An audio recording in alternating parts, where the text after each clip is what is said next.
Welcome back to the Red River Horror Podcast. This is episode number 71. I am your host, Joe Zakruski, joined by founder of RedRiverHorror.com, Eddie Cayazzo. Hi, Ed. How are you? Joe, I'm doing great, man. How are you? I'm fantastic.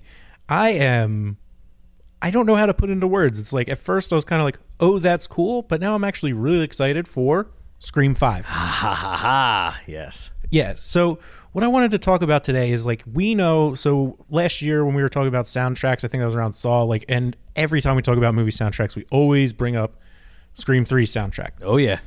But classic. And out there in the world of the internet, there are tons of behind the scenes Scream.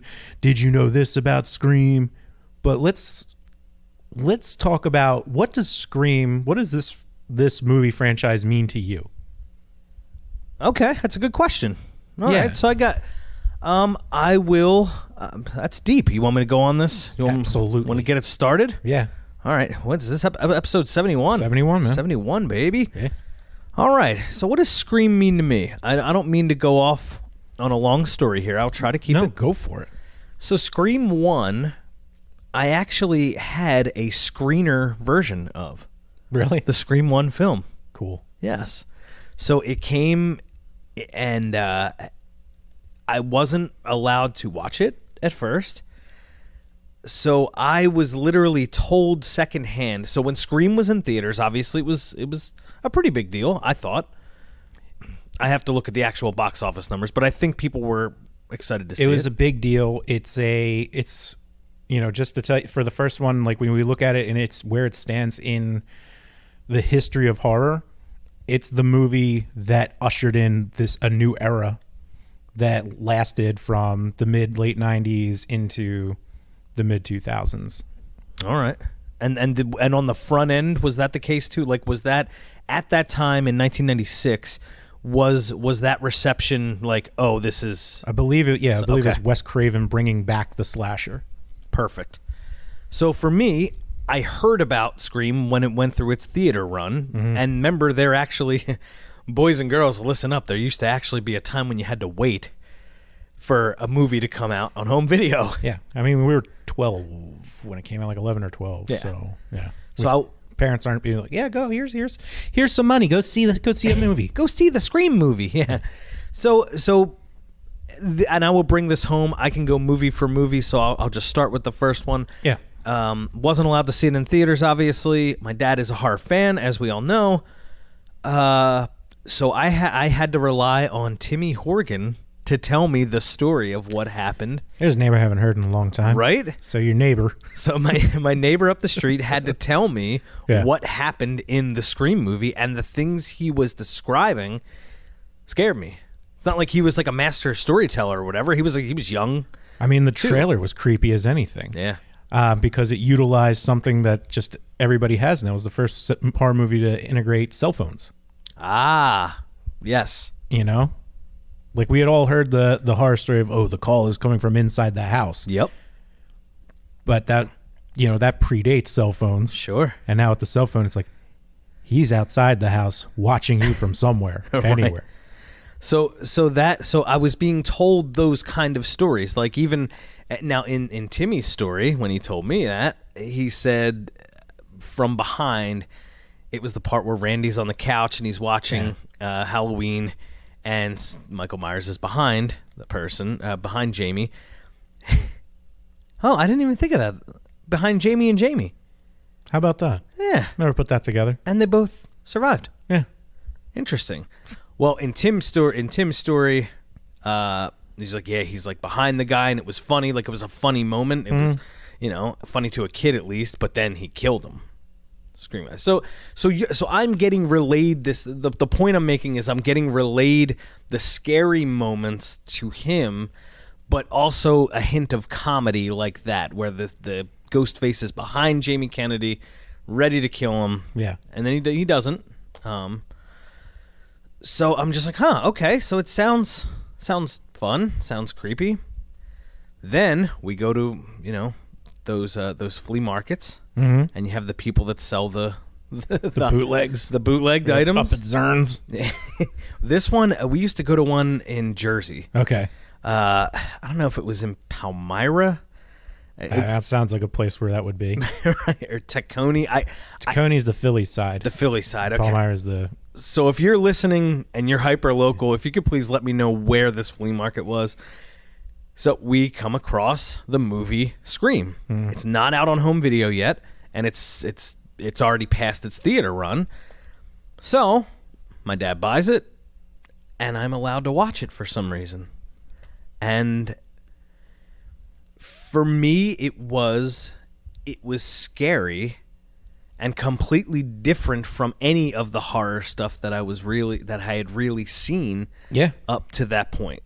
So it was different, and I don't know why it was scary. But there was also this mystery aspect to it, where they're leading you along the film, and you have to figure out who is doing it. So that blew my mind, and it was cool because I'm younger. My dad's older, and he's just like, all right, well, he's wearing boots there, and that's how he put his cigarette out. So I think it's that guy. It was cool. We had this moment over this film, but I was young enough to where it scared the hell out of me. The ghost-faced creature. So it was important to me because it was the first time I guess I had really seen an R-rated horror movie as it was meant to be seen. Yeah. I don't know if that answers your question. It does. Okay. Because you just hear the details and your memory of how important this movie was. It's got this long-lasting impact of being a fan of the genre. Mm-hmm. And I think it's one of those things where it changed the game in so many different ways of just when the horror genre was ready for a change. And now there's definitely people out there that are going to say it changed it for the worse. Yep. Where I'm going to disagree with that because one of the the brilliant thing about it was bringing in new technology, like having the cell phones be a big part of it. Sure. Kind of redoing how teen horror is. The teen horror thing I didn't consider. That is a thing. Yeah, it kind of matured it a little more. It kind of changed. It feels like it changed it up a little bit. It made me more MTV. Sure. So I can see where somebody has a problem with this. Just they're clear, it's been the case for teen horror forever. It's they're clearly in their 20s. Yeah, right. There's that side of it too. But it was the 90s, baby. But it's those little things where you add in better elements of comedy, where and the things that make it funny is its self-awareness. Yes. Something I wouldn't pick up on you don't see it when much later. You don't get it when you're a kid, but it's Jamie Kennedy's whole character is it just makes it so much better. Yeah. And it doesn't hide from that. It's here it is, we're a whodunit slasher, throws in some laughs. Yeah. I mean, so much. I mean, it was so good at it. I mean, even the parody of it, Scary Movie, which was parodying all those movies at the time, set up just this full circle of entertainment. Fun fact about that: the writer of Scream, Kevin Williamson, Scream, not Screen. He was the creator of obviously Dawson's Creek, but he wrote I Know What You Did Last Summer, so he wrote Scream, and its original title was Scary Movie. I think I did know that. Oh, I'm sorry. I forgot about that. No, but yeah. It's I think I did know that. Yeah. So yeah, it's that Scream and its parody were good. Yeah. I mean, that's the thing. It just opened up a new era. And whether you like it or not, I mean, that's where the first movie's impact was. And it was so successful. I mean, they rushed the second one in production as fast as possible, and they got that out. And the second one's a good movie too. Yeah, it is. And it's one of those things where, when we did the Saw movies, if you see a Saw movie, it's all right, well, it's the twist going to be. Mm-hmm. Scream 2 does a great job of the whodunit. It really does. And a lot of people might be like, it was kind of dumb. It's just is it though? Because it's kind of playing on the original Friday the 13th a little bit. Oh, okay. I can see that. Yeah. Just a little bit. Duh. Again, the self-awareness in there. Even though that's the end of the spoiler alert. If you haven't seen it, I mean, that's the end of the line for Jamie Kennedy. Yeah, it's Randy, which yeah, it's a shame because It had to be done. It like when you have another movie, there has to be a significant death in each. Yeah. There always has to be. Yeah. His was in 2. And he knew it. Yeah. That's what makes his character so good. So it's like those little self-awarenesses. I think it's one of the better 1-2 combos out there in the entire horror genre, to the point where I'm like, I've been asking myself since we were going over like Halloween Kills and talking about all these other things. It's like, is Scream my favorite franchise now? If you're a Red River Horror, like if you're a P1 as we call them in radio, if you listen religiously to the Red River Horror podcast, you know for sure it's mine. I said it on a previous episode for sure. I'm like, because then it's like, get into it even more. It's like, then we go to Scream 3, which was the most commercial of all of them. Yes. It's 100%. The whole movie's about like everything about it was branding. Right. And what's going on in it? There's a movie called Stab. Yeah, right. The self-awareness in it, it's like, again, and it's like, it's probably the weakest movie of the 4 that you could watch right now. Based on reviews coming from the 5th, it'll probably stay there. Probably, yeah. I could see that. But it knows it's the worst one, and even says like multiple times in it about trilogy and stuff. Like, and even in the 4th one, where I think it's on like Stab 7. Right. Like, that little underlying self-awareness, it's not so potent that it overtakes the movie. It's just there. Right. And I would say, and I guess the best way to frame it is this. Do you like Scream 1? I love it. Do you like Scream 2? I love it. Do you like Scream 3? I do. All good movies. Yeah. And Scream 3 is definitely, it's hated the most, I know for sure. Yeah. Out of that trilogy. But my thing with saying that I think it's the strongest series is because I still like it. I still like 2 and 3. I mean, it came out in 2000. Yep. You got the Jay and Silent Bob cameo in there. Hey, it's that news chick, Connie fucking Chung. Hi, Connie. Yeah, and I mean, and they were like, Kevin Smith was riding high at that time. Yeah. Like, so it's like, it made sense to, and they're it was both, I guess, Miramax at the time. It was, so under their Dimension Films label. Dimension Films, that's it. It's the Weinsteins. But I mean, Daniel Farron's even said this to us, like, you're the biggest like genre label in town. Like they were pumping out I would say good horror movies, with Scream being the anchor. Right. And so somebody was like, hey, let's mash this in there. Mm-hmm. And it worked. Yep. It works. Scream 3 is not a bad movie. Scream 3 is the funny one. Yes. That's just fun and funny, and it'll take you back if you want that nostalgia feel of like how ridiculous of like what, like 1999 2000 branding. Mm-hmm. I mean, there's probably like, someone drinking a Surge in there. Yeah, probably. And it, like, originally before we did this episode, I'm like, oh, we love Scream 3 soundtrack so much, let's go over all the soundtracks from. No, they're nothing. They're just generic movie soundtracks with like some basic songs on there. But Scream 3.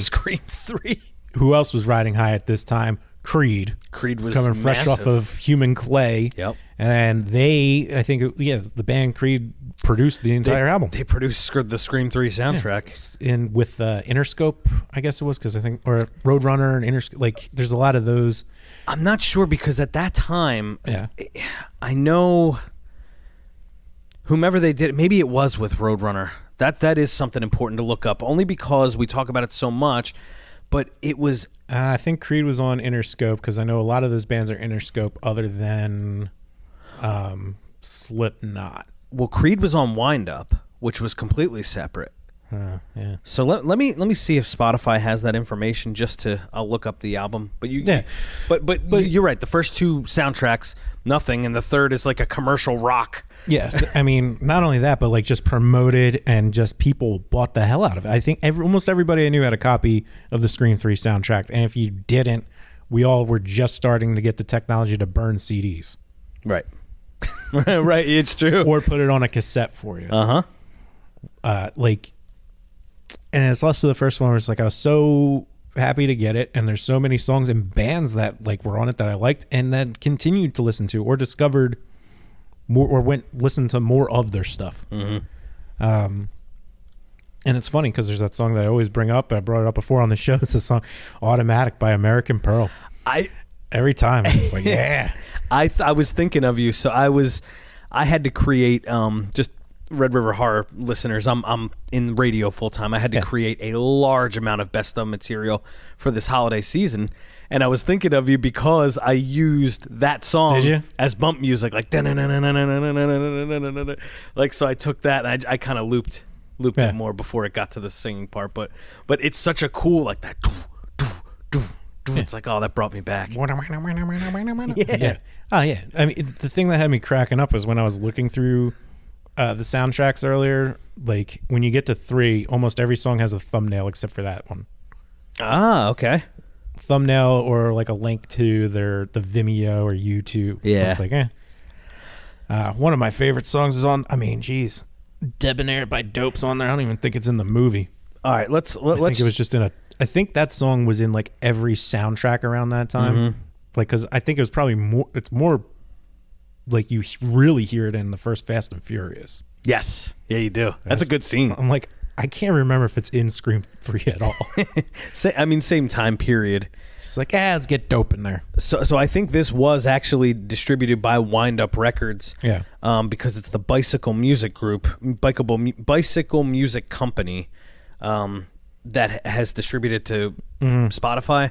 So they're the ones that bought Wind Up and all. Okay. But if I can run through this real quick, even though we did it on another episode, it was That's early. fine. I mean, it's so like this is the most significant part about the movie. Like what makes the movie worth watching is just how commercial it is. Yes. And how it's like while all the killing and stuff, the underlying plot is the commercialization of movies and movie franchises. Absolutely.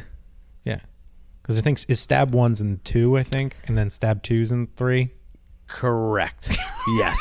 So, like that the underlying self-awareness of the Scream movies is one of the best parts. Yeah. One of the things that makes them so good. And 3 has the entire recreated Woodsboro. Yeah. You know, fresh with Sidney goes into what would be her room on the movie set, and there's a picture of Creed there. Yeah. Where in the first one it was the Indigo Girls. Yeah. Look at that. That's amazing. Like that's incredible. That's some incredible work. And these are available on Peacock if you want to catch up. Yeah. Except for 4. I think 4's on Hulu. So I actually have a really funny story. But let's do the soundtrack real quick. All right, so track 1, What If by Creed. How about let me see how far I can get? Oh, okay. All right, well, I started you off there. You did. I already knew What If. I mean, the music video has clips of Ghostface chasing around the band members. Yeah. And the song, even though I think it's the second track on Human Clay.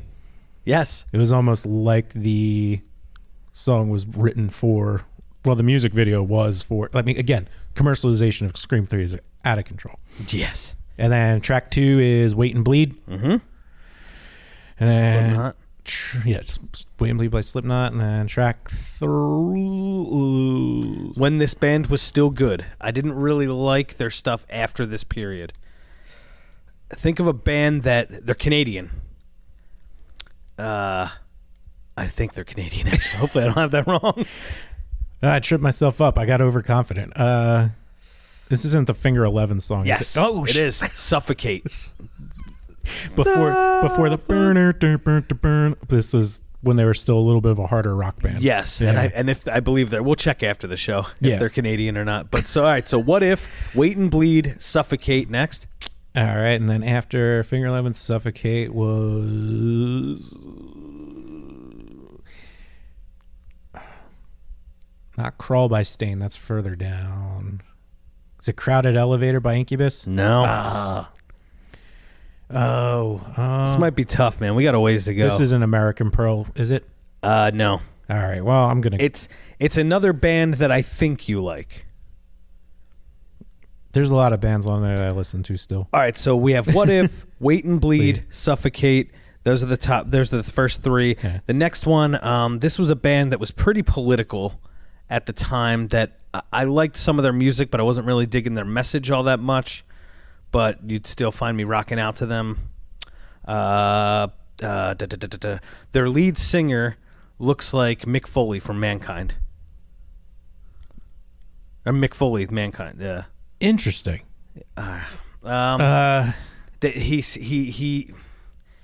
He has very, very, very distinct voice. Like if you heard it, you'd be like, "Oh, I know who that is." It's like this is helping, but it's also making it worse in my head. Sorry. All right, so track 4 is "Spiders" by System of a Down. Oh, I forgot to see. There's one song I forgot was on there. Yeah. Yep. And which it's creepy. Like if you're just listening to that song, right? Think it like I listened to this most when I was on the bus home from Roman. Yeah. Like I would just pop this into the CD player and then just listen to it. And if you like kind of pass out a little bit, you're not. It's just like day sleeping. All right. That song comes on. It's just like it's a little creepy. Yeah, the music video for it is creepy too. Yeah. Not branded with Scream 3 in the music video though. No. So what if Wait and Bleed, Suffocate, Spiders next? That's American Pearl. Yep. Yeah. Automatic. All right. After that, a band I really, really liked, a band that Joe D really, really likes, underrated.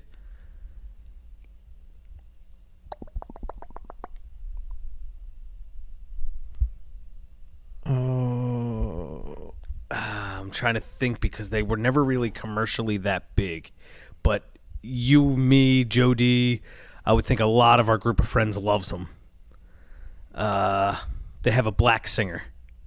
Oh, Seven Dust. Yes. Seven Dust, that's Yes. right. Okay, yeah. Which was the Seven Dust song? It was called Fall. Fall, that's right. Yep. That's right. All right, next. Seven Dust. Man, wow. I was just talking about them with somebody else the other day, too. They're They're still band. going. Yeah. Still making music. Absolutely. So, hey. They're one of those bands that literally they've inspired so many other big bands that you know. And, well, they started making, I know the drummer, Morgan Rose, like, he started doing more production-based stuff and, like, that's where the money is. Sure. So it's like they figured out a way to, do it all. Yeah. Oh, no, but I think that Seven Dust is a band that doesn't have to do anything but play music, and that's pretty damn awesome. Yeah, like that's their vocation, music. Yeah, like that's what they do. Yeah, it's pretty dope. So I can run. Yeah, run through them because it's hard. If the next one's not Incubus, then just keep going. I think that's like 11 or something. Yeah. So all right. So 1 is What If by Creed. 2, Wait and Bleed, Slipknot. 3, Suffocate by Finger 11. 4, Spiders by System of a Down. 5, Automatic by American Pearl. 6, Fall by Seven Dust. 7, Time Bomb by Godsmack. Yeah. 8, Tyler's Song, Coal Chamber. 9, So Real, Static X. 10, Crowded Elevator by Incubus. 11, Debonair by The Dope. The Dope. Love this. This is one of my favorite songs of all time. Next, Sunburn by Fuel. Yeah.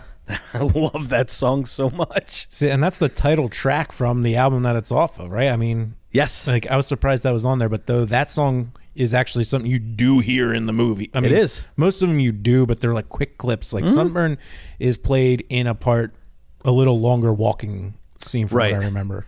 Plus, that album, Sunburn, was almost like the Matchbox 20 Yourself or Someone Like You. So, like, the Matchbox 20 album came out in 96. Yeah. But it didn't really gain any traction until like 97, and then all of a sudden blew up in 98. Yeah. So the same thing with Fuel. It was like the album was there in 97. I was like, okay, and then, Shimmer was big, and then they kind of rode that wave, and then it's just like, oh, wow, this is a great band. And they had one album at the time. So not too bad seeing that on a soundtrack 3 years later. All right, let's finish off. Get On, Get Off by Powerman 5000. Wanna Be Martyr by Full Devil Jacket. Dissension by Orgy. Mm-hmm. Yeah. I love the intro to that song.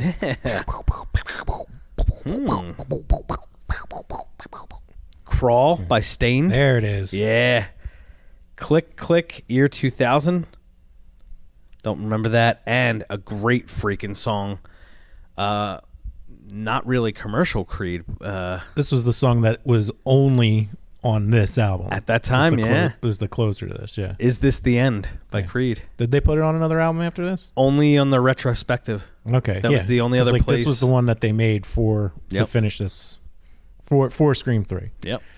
So that's something. You know what, Steve Feast. Important to remind our listeners. Go to KeystoneRetro.com. Check out with the code Red River. Even though he's selling a ton of stuff elsewhere, he's still got some stuff. But use Red River in the code when you check out at KeystoneRetro.com. Get 10% off.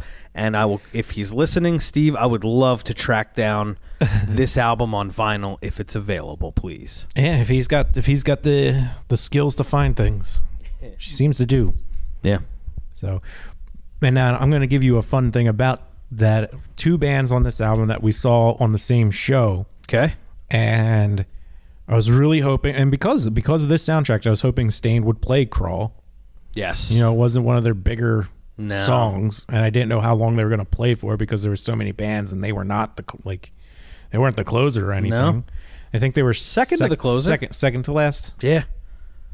Because Linkin Park was before them. So just for people listening, this is 2001. Think of it this way. Yeah. In a row, we had a Linkin Park that only had Hybrid Theory out, who was just energized and awesome. Well, yeah, so it's Family Values Tour 2001. Yeah. So the lineup was Dead Z, who was kind of like a orgy type band where they're doing like a goth industrial type thing. Don't remember them that well, but I remember them being there. Yeah, they were the first band on. They just caught it a little late. Like, you know, Cold Chamber was done, Orgy was done. Like, you know, all these, they weren't done. Like, all these bands weren't done yet, but they were like, that phase was kind of on its way out. Sure. So they got, you know, little run, but I'm not really going to follow up with the rest of the history of Dead Z. And it was Static X. Yep. Linkin Park. Yep. Stained. Yep. And Stone Temple Pilots. Yes. Was a finisher. So during Stained's set, when he started doing Crawl, now one of the things about Crawl is like it's a heavier Stained song, and at the time they were, you know, It's Been a While was the big hit, and Outside, they were like sounding a lot more soft. Which is like, okay, I don't know if they're going to play this. I hope they play it. And they did. And there's a big screaming part at the end where Wayne Static, rest in peace, came out. Oh. And they did the screaming part with Aaron Lewis. Huh. And it was awesome. I'll never forget. It was like one of my favorite concert moments. So that's freaking, I got goosebumps. Yeah. So one of my favorite moments, you ready for this? Remember when Chester Bennington came out during the Stone Temple Pilots set and did a song with the Stone Temple Pilots, where he would end up being the lead singer of. How crazy is that? He did a full album with them too. It's a shame. Another guy. So we saw too many. 3 of the vocalists of this show are dead. Yeah. Whoa. That's a reason to scream in itself. Yeah, that's morbid, but hey. But we saw an epic show if you think about it. Oh yeah, because everybody crapped on this one. The one we finally were old enough to see. Yeah, like yes, my aunt took us. Like she was cool though. Like she was younger, enjoyed the scene. Yeah, we finally get to see a show like this. Yeah. And everybody was crapping on it because Limp Bizkit and Korn weren't going to be there. It's like, yeah, well, this is the first one where Korn and Limp Bizkit aren't going to be there. Right. And then think about what we saw. Hey, it was a great time. Great time was had. That was a hell of a show. Yeah. Wow. Yeah, it was awesome. It was awesome. And that's like one thing that I'll take away from that. Just as awesome as like the original Scream trilogy. Yep. Yeah. So then... 15 years later from the first one is when we start getting the rumors of a Scream 4. Right. Where it's like, really? Is this necessary? And we went and we saw it in theaters. And it was really good. It was freaking awesome. What the hell? Dude. I was not, so it was 2011, that came out in 2011. And I was not anticipate, like I'm just like, oh well, it's got, you know, most of the cast back, like even Courtney Cox and David Arquette, yeah, and like Nev Campbell. It's like, what, like, and it worked, and it worked really well. And the funny thing is, a funny story about that, I heard they were producing it if you notice, some of it was filmed in Ann Arbor, Michigan. Yeah. I visited Ann Arbor, Michigan for the first time randomly. I'm like, oh, what's going on? Just like, no, they're filming the new Scream movie here. I'm like, what? But then you go on the internet, it's like, oh my God, they're filming a new Scream movie here. Yeah. Like it actually happened. And this is like at a time where I'm surprised it didn't get a reboot, but I think the reboot was avoided because of the MTV series, which I think started either after it, I think. Yes. Which I've never seen a single episode of, and I'm going to keep it that way. It's perfect for people who watch MTV. I will say this. It's not made for me. It's not. The cool thing about it, though, why I would, if you've never seen it, and you're not, Joe, if you've never seen the Scream series, the one reason to watch it that's pretty cool is the deaths. Some of the deaths are pretty cool. I'd imagine they would at least get, Yeah. I could see that. Yes. But I could see like most of the storyline and dialogue being very... Yeah. Kind of. So I tried watching on Prime the I Know What You Did Last Summer series. I think I got in like 20. I barely could get through the first episode. I'm like, and speaking of that, it's already Prime dropped it. It's not going to be picked up for another season. That's the end of that. So you tried. Leave that one alone. Yeah, but Scream 4. So you're saying that they opted to do the Scream movie with the original characters. You had Sidney was back, Deputy Dewey, Gail Weathers, so they're back, and that was it, I think. And then they did the reboot type thing, or at least just a spin-off type thing for MTV to do a series. And it's like with Scream 4, I just remember being like, I don't know if I want to see this. It's like what else was going on? Like, I'm trying to think of the other things around that time. There was a lot of reboots going on, or like reboots in the work, and like Friday the 13th was what, 09? They had My Bloody Valentine, which was something. Yeah. You had the Friday, you had the Nightmare, you had Michael Bay was doing his thing with that Platinum Dunes label. Yeah, I mean, he was just cashing in. Yeah, Leatherface. They had like a whole new series of. There's another Texas Chainsaw coming soon too. We'll have to get into that too. But like what, like how was it good? And it's like it just caught me so by surprise. I went into it just being like, oh well, I'm gonna see it anyway. We're all going out. We a bunch of friends going out to the movie. I'm like, whatever. Here we go. I'm walking out and be like, huh. Wasn't expecting that. No. It was freaking good. And here we are another 10 years later. Yep. And if this one's as good as the fourth one, this is probably the best series in horror. I said that on a previous podcast. Pound for pound, there is no, and you said, like, what does Scream mean to you? Okay, so I explained like how taboo and how I came to see the first movie, right? Yeah. The third one, the soundtrack, we both loved that soundtrack. Yeah. Like, there's things you connect to. Not that I don't connect to the second one in the same way. I do. I actually wanted the poster from Blockbuster Video. I didn't get it, but I was vying for it. But anyway, what it did for me, what Scream did for me, it's just like, okay, my parents' generation had Michael Myers. Mm-hmm. The generation of people we know that are probably friends that are like 40s, maybe touching that 50s, they had Freddy's and Jason's. They had Freddy and Jason, right? We have Scream. Yeah, get Ghostface. Like that started from the very beginning. We saw that, and we've seen it through, and they haven't disappointed in any of the films that they've released. Yeah. It seems like if we were younger, it seems like it'd be a lot easier to go see like an R-rated movie like that. Yeah, because it doesn't seem like they really check like I don't know. I haven't bought tickets online since I was 17. I was still going to the box office, right? Or just buying it, getting to the theater and buying it there. Yep. Not buying stuff ahead of time. Because I was thinking like, the wait of being like, oh, I want to see this so bad, and just having to wait for it to come out on video.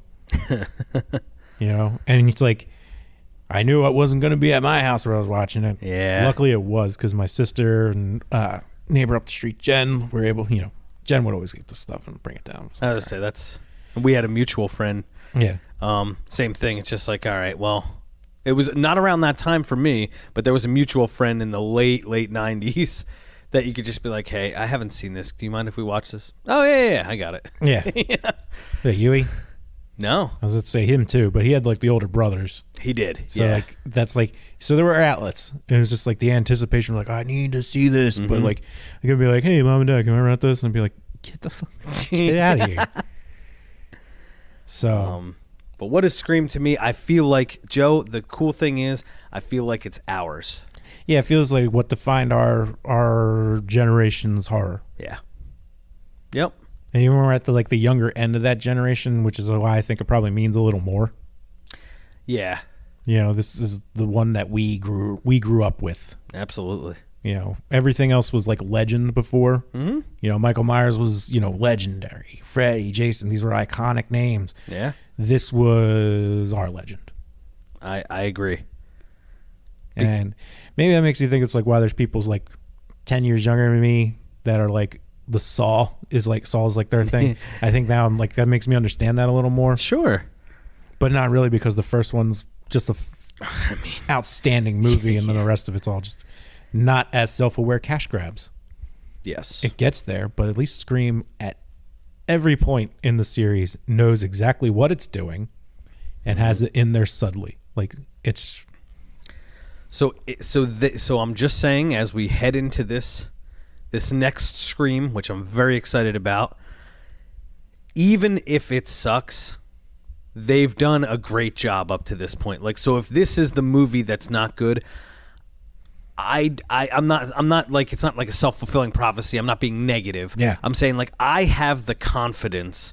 I am confident that Scream 5 will not suck. And all reviews and things coming out right now are saying that it doesn't. Some are saying this is possibly better than. I take that with a grain of salt. Yeah. But I'm curious to see, just because so much has changed. One of the things, like the first one with the cell phones, I'm drawing a blank on the fourth one, but the fourth one they did integrate newer the live streaming. Yes. So, and it's like 10 years later, how much has changed? How much changed since 2011? Like a lot. And it's like, what are they going to integrate? It's just like, it's for the most part the same team other than Wes Craven. Yeah. I mean, and that's the only reason people say, well, it was delayed for COVID. Some of its release was delayed for COVID, but when they went into this project, Wes Craven was attached to it. Yeah. So R.I.P., sir. Yeah. So that's what I'm looking for. Like, this is ours. Yep. It's our generation's definitive horror franchise. Yeah. And that's what, so I'm excited. I know you're excited. And stay tuned around us as well. We have a lot. It's not just this podcast is kind of kicking off the week that Scream comes out. We're going to be doing some live streams with our friend Joe D. Yeah, so by the time this episode drops, there might be an announcement of a Scream live stream. And if you have Peacock, you can join us and watch along. Sounds good. It's going to be a good time. Well, Joe, I mean, speaking of the new stuff, Twitter, well, I guess it would have been around when Scream 4 came out, but they weren't talking about it like it is. But you can find us there at Red River Horror. You can find us on Twitter, the Instagrams, Facebook, YouTubes, all that. So I want to get some more video going, but we'll get into that later. We just like talking. We like sharing our hopes and dreams with everybody. I'm pumped, man. Yeah, I'm pumped for Scream 5, especially because in an era where it's like it hasn't been. I can't count a TV show as a reboot. Sure. This movie hasn't been rebooted yet, and maybe this is the end of the Sidney Prescott as we know it. I feel like one of the three have to die, man. I can't believe, even if she doesn't, just in the series in general, like, it's incredible. Like, I mean, Neve Campbell's been this character for 25 years at this point. Yeah. So it's only the fifth movie in 25 years, which is probably for the best. Yes. So that's what Don Coscarelli says about his Phantasm. Like, he's like, the reason that like the fans like it so much, whether you like anything after the first Phantasm movie's up to you. Sure. I do. But we do. But yeah. So but like those are for the fans, and he's been in control of it the entire time. So yes, so this has been Scream is a property that has not been tampered with. Yeah. And just real quick, do you think of the big three, who do you think's going? I don't want to say goodbye to any of them, but one of the three's going. I know it. Dewey's had a lot of close calls. He has. And Gale was the close call. Gale has a lot, yeah. Wouldn't that be interesting if it's like someone finally gets Sidney? I think it would go along with what you were just talking about. Yeah. Kind of like, could this be it for Sidney, whether she lives or not? But it's like Neve Campbell's not that old that they don't do another one in another 10 years. No, she looks exactly She looks the same. incredible.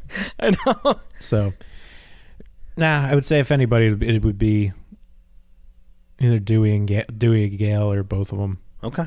Yeah, I mean, it's amazing. I mean, not only that, but like David Arquette and Courtney Cox married and separated all in this over the course of these 5 films. Yeah. Still willing to do it together. So, hey, that's awesome. So by the time this episode drops, there might be an announcement about the live stream. We get back on that bandwagon, all kinds of good things for everybody. Other than that, I would like, if you made it to this point in the episode, please reach out and let us know, what does Scream mean to you? Like when you think about it as a whole, like what do you like? To us, clearly, we're on the same page where it's like, this is like our what we feel is our generation's franchise. This is what defines our horror. This is us, man. Yeah, this is us. This is us. This is us. This is ours. Yeah, this is what defines our generation of horror. Cue this. What does it for you? Cue the James Vanderbeek speech from Varsity Blues. It's our time. It's our time. Oh man. So anyway, yeah, you can tell me that. Whether if you know me, you know how to find me. But if not, if you know where to find me on Twitter, which is @RedRiverJoe. And of course, you can email to us, redriverhorror@gmail.com, tweet it at RedRiverHorror, shoot it on a DM on Instagram or on throw it on the Facebook. Anyway, just leave a review on Apple Podcasts and now Spotify. Leave a review, please. We'd love to hear it. We'd love to hear it, and we'd love to hear what Scream means to you. Yep. All right, so that's been episode number 71. You got anything else to add there, Eduardo? I'm good, Joe. I'm Eddie Cayazzo. Thanks, Ed. All right, everybody out there, go see Scream 5, and remember to keep traveling those channels of fear.